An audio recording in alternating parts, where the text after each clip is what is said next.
দ্বাদশ শ্রেণীর ছাত্রছাত্রীদের স্বাগত জানাচ্ছি। আমরা ইতিমধ্যেই একটা কন্টিনিউশনের মধ্যেই রয়েছি। কোন চ্যাপ্টার পড়ছি আমরা? বচনের চ্যাপ্টার।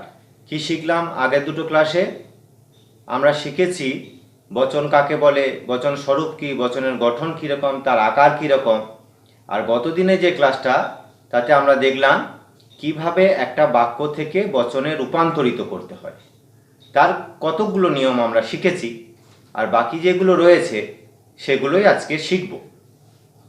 তাহলে বাকি নিয়মগুলোই হচ্ছে আজকের ক্লাস। তাহলে আমার যতদূর মনে পড়ছে আমি 5টা নিয়ম তোমাদেরকে বিশেষ নিয়ম শিখিয়েছিলাম। তাহলে আজকে আমরা 6 নাম্বার থেকে শুরু করব। দেখো, বাক্য থেকে বচন, বাক্য থেকে বচন তৈরি করা, এইটা শিখছি। তাহলে 6 নাম্বার নিয়ম আমরা শুরু করছি। আচ্ছা, এই নিয়মটা একটু ভালোভাবে বুঝে নেওয়া দরকার, কারণ অভিজ্ঞতায় দেখা যাচ্ছে যে এই নিয়মের বলে যে বচনগুলো করতে দেয় সেটাই ছেলেরা বেশি ভুল করে। সেই জন্য এই নিয়মটা খুব সুন্দরভাবে শিখে নাও। দেখো, একটা বাক্যে শুরুতে যদি কেবলমাত্র, শুধুমাত্র, একমাত্র,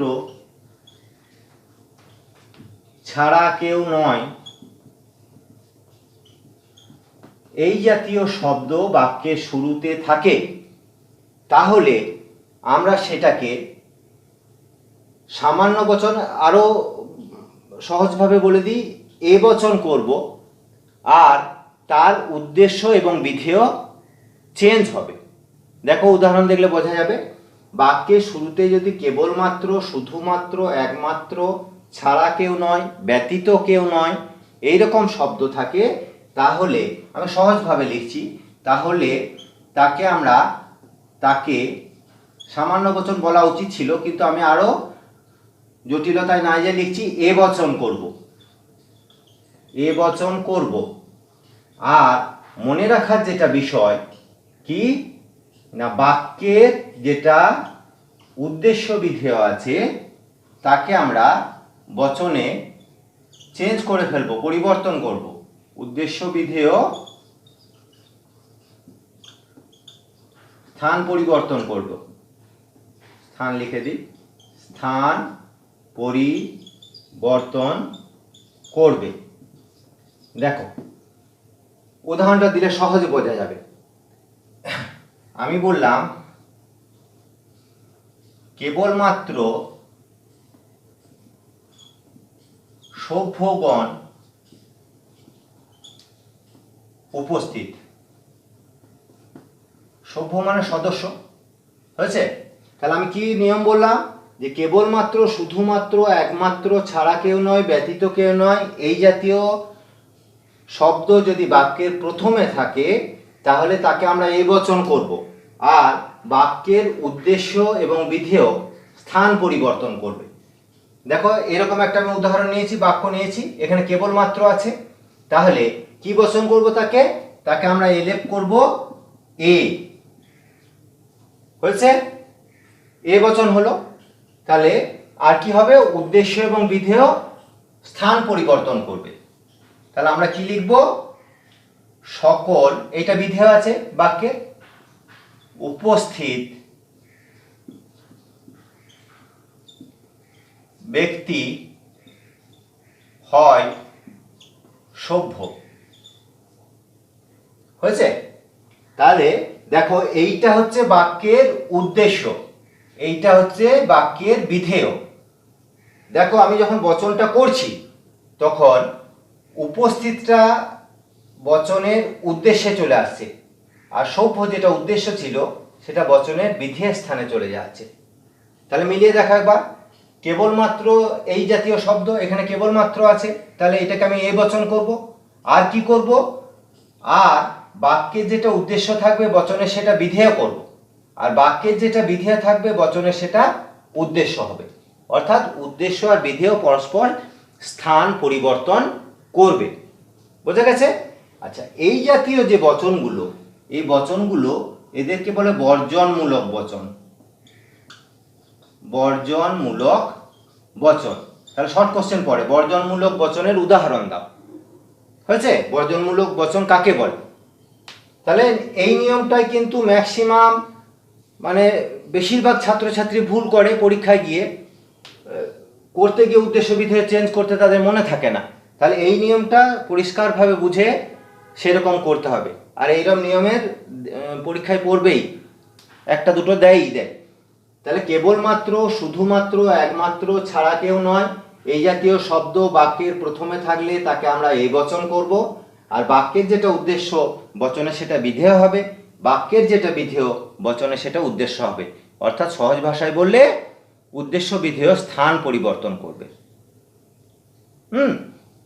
এখন এই জাতীয় বচনগুলো করার সময় খেয়াল রাখতে হবে, যদিও এটা প্রপার নিয়ম নয়, কিন্তু প্রাথমিক শিক্ষার্থী হিসেবে বোঝার জন্য এই শব্দগুলো যদি বাক্যের প্রথমে থাকে তখনই আমরা উদ্দেশ্য বিধেয় চেঞ্জ করব।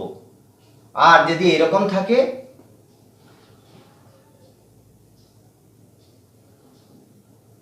আচ্ছা আমি এরকম একটা উদাহরণ বলছি, দেখো, বিএ পাস রায় শুধুমাত্র এমএ পড়তে পারে।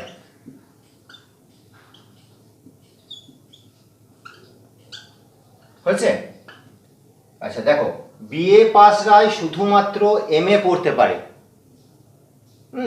দেখো এখানে লক্ষ্য রাখো, শুধুমাত্রটা দুটো শব্দের মাঝখানে আছে।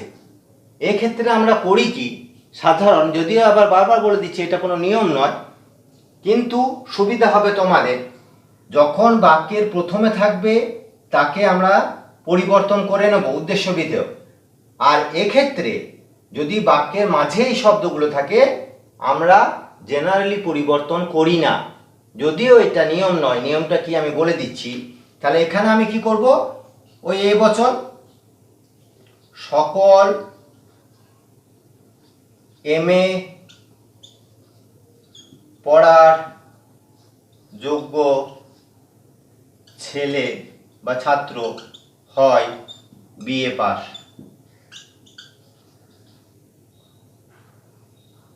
হয়েছে? এইটা যদি আমি করি তাহলে কি হয়ে যাবে, ঠিক দেখো, এইদিকে চলে এলো, এইদিকে চলে এলো। এইটা নিয়মে বলেছি, কিন্তু মনে রাখার জন্য তোমাদের এইটা কিন্তু আমি এইরকম ভাবে করব না। কি করব তখন, সকল এমএ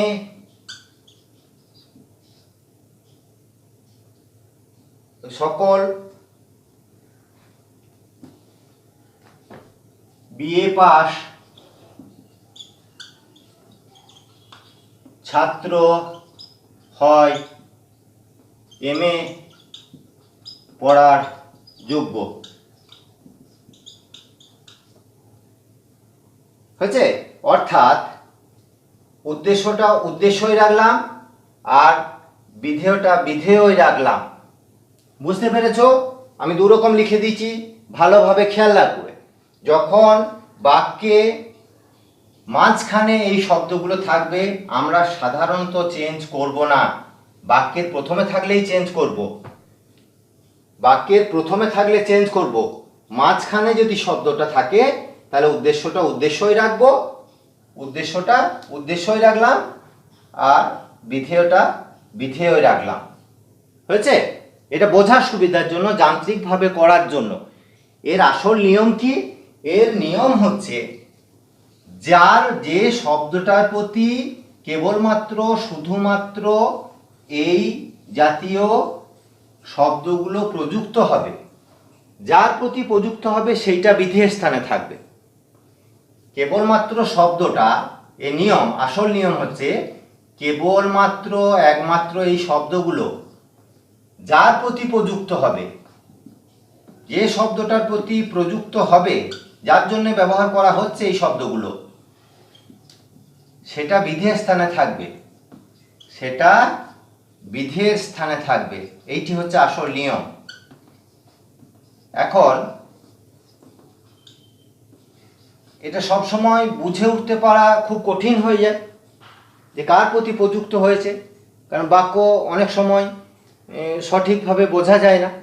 সেই জন্য আমি যান্ত্রিকভাবে করতে গিয়ে যদি করতে চাই, তাহলে যখন প্রথমেই শব্দগুলো প্রযুক্ত হবে তখন সেটাকে আমি চেঞ্জ করব, আর মাঝে থাকলে চেঞ্জ করব না। আবার শোনো, এইটা কিন্তু আসল নিয়ম নয়। নিয়মটা হচ্ছে এই শব্দগুলো যে শব্দের প্রতি প্রযুক্ত হবে সেইটা থাকবে বিধেয়ের স্থানে। হয়েছে?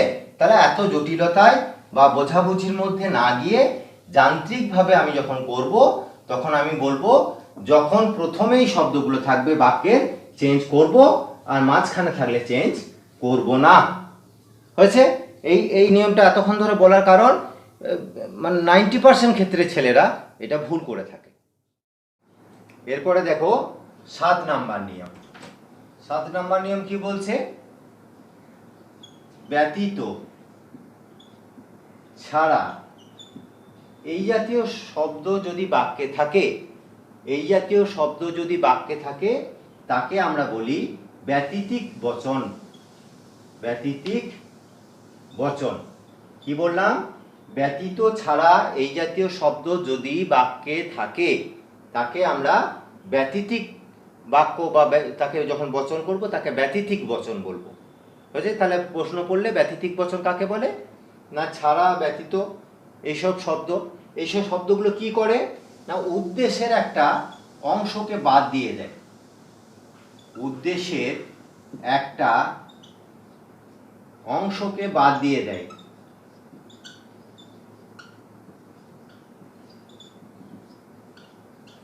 তাহলে ব্যতীতিক বচন কাকে বলে?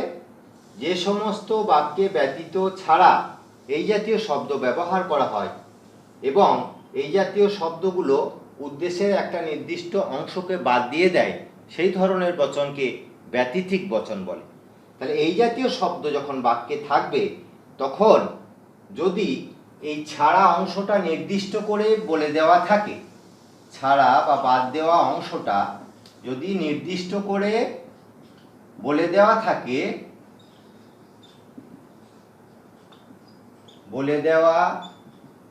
থাকে, তাকে আমরা সামান্য বচন করব। আর ছাড়া অংশটা যদি নির্দিষ্ট করে বলে দেওয়া না থাকে, তাকে আমরা বিশেষ বচন করব। উদাহরণ দিয়ে বোঝা যাবে। হয়েছে? এখন দেখো, আমি বললাম পারদ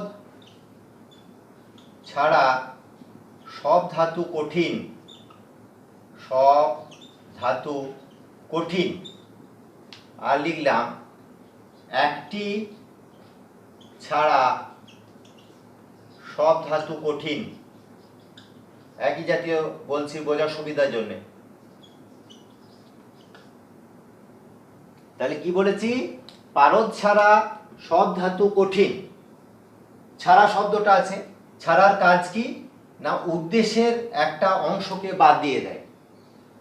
এখন এই বাদ দেওয়া পোরশনটা যদি নির্দিষ্ট করে বলে দেয়, তাহলে সেটা হবে সামান্য বচন, এক্ষেত্রে এ বচন। একে এলেপ করব এ। সকল ধাতু, ব্র্যাকেটে লিখব পারদ ছাড়া, হয় কঠিন। হয়েছে? এখন এই একই উদাহরণ লিখেছি, একটি ছাড়া সব ধাতু কঠিন। যেহেতু এইটা নির্দিষ্ট করে ছাড়া অংশটা বাদ দেওয়া অংশটা নির্দিষ্ট করে বলা নেই, তখন আমরা বিশেষ বচন করব। এক্ষেত্রে আই বচন। কোন কোন ধাতু হয় কঠিন। তাহলে দুটো উদাহরণকে ভালো করে দেখো, এইটার সঙ্গে মিলিয়ে। এখানে ছাড়া শব্দ ব্যবহার করেছি, অর্থাৎ এটা একটা ব্যতীতিক বচন হবে।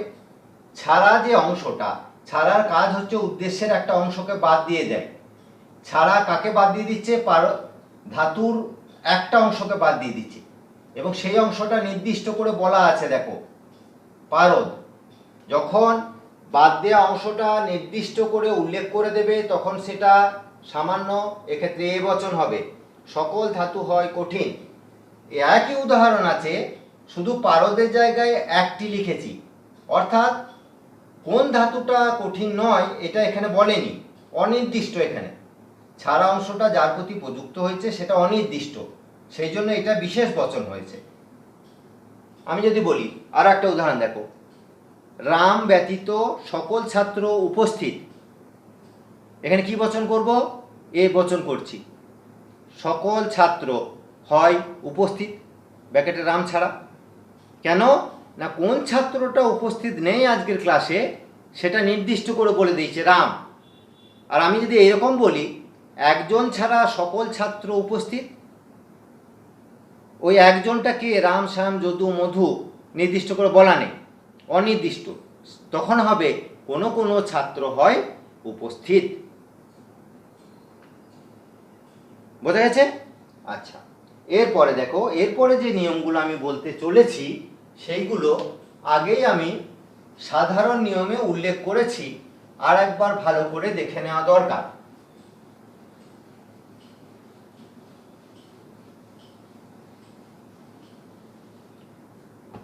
যদি নির্দিষ্ট উদ্দেশ্য থাকে,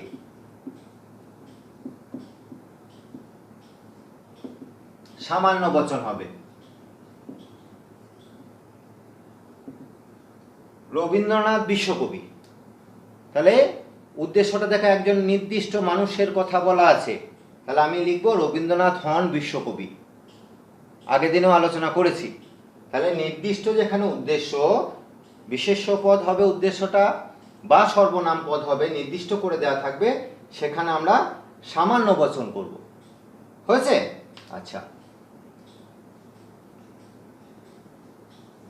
যেখানে উদ্দেশ্যের সঙ্গে পরিমাণ নির্দিষ্ট করে দেওয়া থাকবে না, পরিমাণ নির্দিষ্ট করে দেওয়া থাকবে না,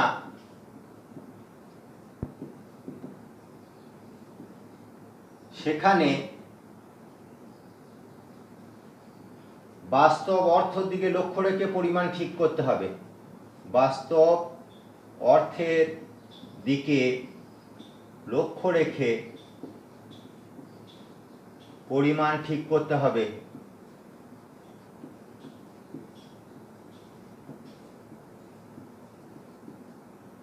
আগে বলছিলাম সাপ বিষধর কি হবে? কোনো কোনো সাপ হয় বিষধর। দেখো, সাপ মানে কতগুলো সাপ বিষধর বলছি না, অন্য পরিমাণ দেওয়া নেই।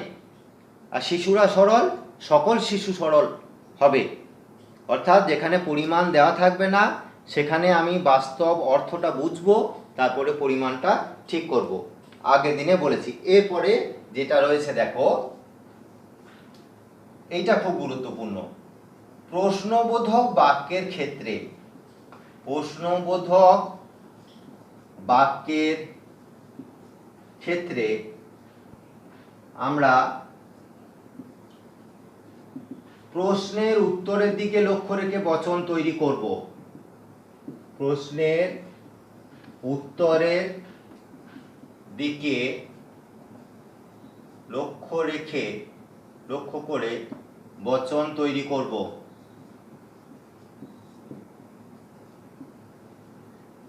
প্রশ্নবোধক বাক্য প্রায়শই পড়ে পরীক্ষায়। তাহলে আমি বললাম, কোন মা তার ছেলেকে ভালোবাসে না? জিজ্ঞাসা চিহ্ন। এইটা একটা প্রশ্নবোধক বাক্য। দেখো, কোন মা তার ছেলেকে ভালোবাসে না, এইটাকে যখন আমি বচন তৈরি করতে যাব তখন আমাকে লক্ষ্য রাখতে হবে এর উত্তরটা কি হবে। সেই উত্তরটার দিকে লক্ষ্য রেখে আমাকে বচনটা তৈরি করতে হবে। তাহলে আমি যদি প্রশ্ন করি, কোন মা তার ছেলেকে ভালোবাসে না, উত্তরটা কি আসবে? সব মাই ভালোবাসে। তাহলে এখানে আমরা করব এই বচন, সকল মা হয় বা হন লিখতে, এমন যিনি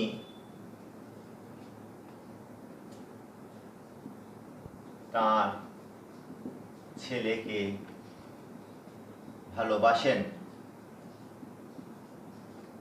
হ্যাঁ, সকল মা হয় এমন যিনি তার ছেলেকে ভালোবাসেন হয়েছে। আর এরকম আর একটা উদাহরণ দেখো, কোন ব্যক্তি দেশের প্রতি শ্রদ্ধা রাখেন না, জিজ্ঞাসা চিহ্ন, উত্তর কি হবে? সবাই দেশকে শ্রদ্ধা করে। তাহলে সকল ব্যক্তি হয় এমন যিনি তার দেশকে ভালোবাসেন বা শ্রদ্ধা করেন হয়েছে। যখন প্রশ্নবোধক বাক্য থাকবে সেক্ষেত্রে আমরা প্রশ্নের উত্তরটা কি হতে পারে সেইটার দিকে লক্ষ্য রেখে বচনটা তৈরি করব। এরপরে শেষ যেটা আমরা বলবো সেটা দেখো, যেখানে উদ্দেশ্যই দেওয়া থাকবে না সেখানে আমাকে নিজের থেকে অর্থটা উপলব্ধি করে উদ্দেশ্য বসাতে হবে। এমন বাক্য থাকে যেখানে উদ্দেশ্য দেওয়া থাকে না, সেখানে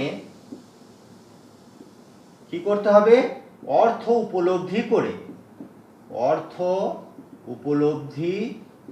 করে উদ্দেশ্যটা বসিয়ে বচন করতে হবে, উদ্দেশ্য বসাতে হবে।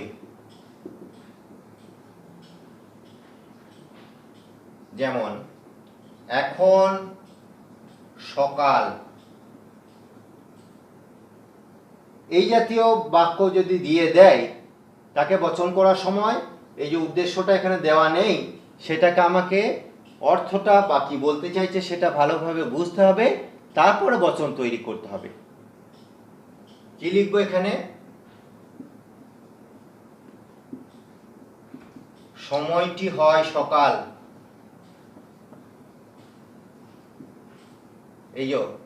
এইটা আমি নতুন ভাবে নিয়ে এলাম হয়েছে। কেন না এখানে সময়টি থাকেনি, উদ্দেশ্য এখানে এই বাক্যে দেওয়া নেই, আমাকে নিজে থেকে উদ্দেশ্যটা তৈরি করে বসাতে হলো। সময়, স্থান, এইগুলোকে প্যারামিটার বলে হচ্ছে। আচ্ছা, এই পর্যন্ত হচ্ছে তোমাদের বাক্য থেকে বচন তৈরি করার কতগুলো নিয়ম, যার বলে আমরা একটা ব্যাকরণসম্মত বাক্যকে বচনে রূপান্তরিত করতে পারবো। এখন শুধুমাত্র শুনে গেলেই হবে না, এগুলো তোমাকে প্রচুর অনুশীলনী অভ্যাস করতে হবে, তবেই এই নিয়মগুলো যথার্থভাবে ঠিক করতে পারবে। দুটো জিনিস ভালো করে জেনে নাও। প্রসঙ্গত, তর্কবিদ্যায় কোনো শব্দের অর্থ কোনো মানে হচ্ছে 100 ভাগের মধ্যে 99 ভাগ ও কোনো 100 ভাগের মধ্যে 1 ভাগও কোনো 100টাকে একটা ক্লাসে ছাত্র আছে, 99 জন আসেনি, আমি বলবো কোনো ছাত্র হয় উপস্থিত। 100টা ছাত্র আছে, একজন আসেনি, সেক্ষেত্রেও আমরা বলবো কোনো ছাত্র হয় উপস্থিত। এটা মনে রাখতে হবে হয়েছে। আর একটা শব্দের ক্ষেত্রে খুব কনফিউশন হয়, খুব কম, মানে 5 নাম্বার নিয়মে সম্ভবত বা 4 নাম্বার নিয়মে আমি যেটা বলেছিলাম, খুব কম, এই বাংলাগুলো যেহেতু আমরা একই অর্থে ব্যবহার করি তাই আমাদের খুব সংশয় হয়ে যায় যে সেটা আই বচন হবে না সেটা ও বচন হবে। সেক্ষেত্রে যখন সংশয় হবে আমাকে কোশ্চেনের ইংরেজি ভার্সনটা দেখতে হবে। ইংরাজি ভার্সনে যদি এ ফিউ শব্দ থাকে সেটা হবে আই বচন, আর শুধু ফিউ থাকে সেটা হবে ও বচন। কেন না এক্ষেত্রে বাংলাগুলো যা হয় খুব কম, এগুলো আমরা এতটা অর্থভেদ করি না, কিন্তু বচনে যখন করতে যাব পরীক্ষায় তখন আমাকে সুনির্দিষ্টভাবে করতে হবে, নাহলে কাটা যাবে। সেক্ষেত্রে আমরা ইংরেজি ভার্সনের পাতাটা একবার উল্টে দেখে নেব, যদি ইংরেজি ভার্সনে এই শব্দগুলো চেঞ্জ হয় না, এ ফিউ থাকে আই বচন করব, ফিউ থাকে তাহলে ও বচন করব। ঠিক আছে, তোমরা ঘরে বই দেখে অনেক অভ্যাস করবে, তবেই এটা আয়ত্ত হবে। বাড়িতে থেকো, সুস্থ থেকো।